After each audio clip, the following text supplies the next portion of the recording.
Rise and shine, everyone, and thank you for joining us here on this Tuesday morning. I'm Jason Hackett. Alicia is on assignment. We are preparing you for a very active day for weather across the state. That's why our weather team has declared a KARE 11 weather impact alert for some potentially strong storms. Let's get right out to meteorologist Ren Claire in for John this morning with all of the details. Good morning, Ren. Good morning. I mean, right now it's already feeling like we're in the low 80s. When you step outside, I think you probably could tell storms are on the horizon for us at some point in the near future. And that's going to be late this afternoon, mainly past 4 through midnight. The main concerns are winds. Damaging winds are likely with the storms that develop, especially across central Minnesota. The metro's on the southern edge of that potential for damaging wind as well as hail. And we're looking at a few storms developing towards Brainerd right now.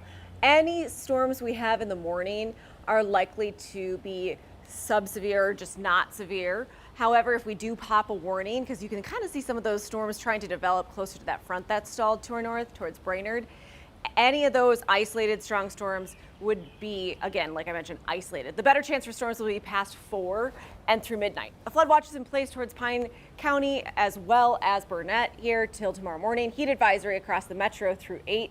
It's going to feel like 98 degrees. I'll walk you through that chance for storms and the timing up ahead with my full forecast. Cece, what are you seeing? Hey, good morning. Well, a few minutes ago, I told you about a large police presence in Minneapolis, 94 in Dunwoody, and near the Walker Bridge, right before you get to the Laurie Hill Tunnel. That police presence is gone, so your commute in that area should be fine. I do want to point out in Eden Prairie, Highway 212 eastbound is down to 1 lane between Eden Prairie Road and 494, and it's been causing a lot of headaches. This project is in effect until Thursday. So, I mean, this morning, things look fine right now. Things are still moving, but after 7 o'clock, that'll change. So you can still stay on 212 if you're headed toward 494. You would just need to add 15 to 25 minutes to your commute, or you can hop off highway and take Flying Cloud Drive. That could be a good detour for you. Other than that, we're still crash free this morning. Things are still green outside of that Eden Prairie projects. Jason. All right, Cece, thank you. And throughout the weather impact alert, you can look for extended weather forecasts and live radar on KARE 11 Plus. That's our free app for your TV. Just scroll over to KARE 11 Weather Impact 24/7. Our top story this morning, we are just a few hours away from opening statements in the burglary trial of State Senator Nicole Mitchell. She's accused of breaking into her stepmother's house last year in Detroit Lakes. That's about 3 hours from the Twin Cities up in Becker County. Audrey Russo's in the newsroom to break down the trial and an unusual detail about the proceedings. Audrey. Jason, the argument prosecutors must make today at 9 a.m. is that Senator Mitchell not only broke into the house, but that she intended to commit a crime once she was inside. She's charged with first-degree burglary and possession of burglary tools. 15 months ago, Mitchell was arrested in the basement bathroom of her stepmom's home. Court papers say police found a crowbar by the basement window. And in the criminal complaint, Mitchell argued her stepmother had stopped talking to her, so she was trying to retrieve her late father's belongings. Former prosecutor Paul Young says the state must prove Mitchell intended to commit some type of crime. You have to first prove that there was a non-consensual entry, and then you also have to enter with the intent to commit a crime. It can be a theft, it can be a misdemeanor crime. Now, the judge is allowing cameras in the courtroom for this case, so we plan to have full coverage starting at 9 a.m. Coming up, I'll have more on the role Mitchell herself is expected to play in the proceedings, but for now, Jason, I'll send things back to you. A lot of folks will be keeping their eye on that one. Audrey Russo reporting from the newsroom. Thank you. We are following developments at the state capitol this morning. Today, candidacy petitions will be filed with the Secretary of State to fill the seat for District 34B. That was left vacant after the murder of Speaker Emerita Melissa Hortman. If needed, a primary will be held on August 12th, and the election will be on September 16th.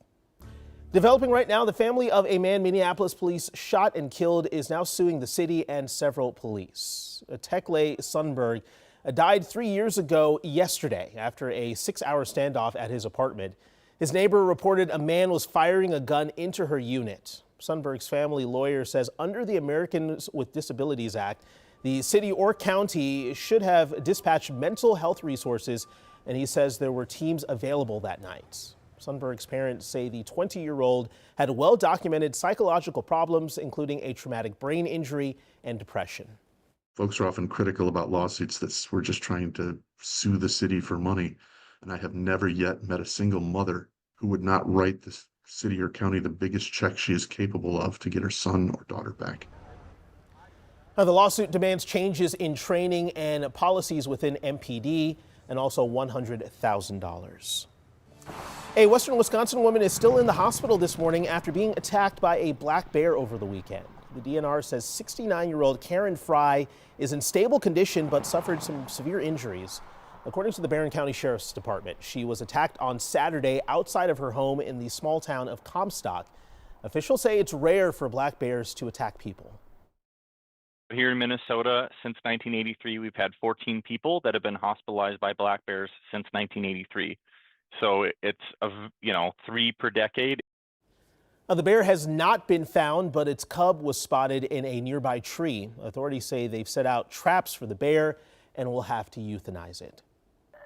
If you live in parts of the West Metro, good news here. You can drink straight from the tap this morning. The boil advisory in Golden Valley, New Hope, and Crystal is over. Testing confirms the water is now safe to drink, but if you haven't already, MDH says you should flush out your pipes by running cold water faucets for at least 5 minutes. They also recommend throwing away existing ice, flushing your water heaters, and cleaning water softeners and filters. Well, time now 6:07. In just a few hours, you'll have the opportunity to give your feedback on a plan to bring a multi-million-dollar amphitheater to North Minneapolis. Michelle Beck joins us from the Upper Harbor site right now with all of the details. Hey, Michelle. Well, hey there. Good morning to you, Jason. So far, crews have been preparing the Upper Harbor site for construction. That explains why at the top of this hour, I've really seen this site behind this fence really come alive. I've seen multiple crew members as well as trucks operating here. Now, a big part of this redevelopment project is going to be that amphitheater you mentioned. That amphitheater is seeking approval this summer. A city timeline shows as early as 2015, officials got to work on this vision for a community space in North Minneapolis.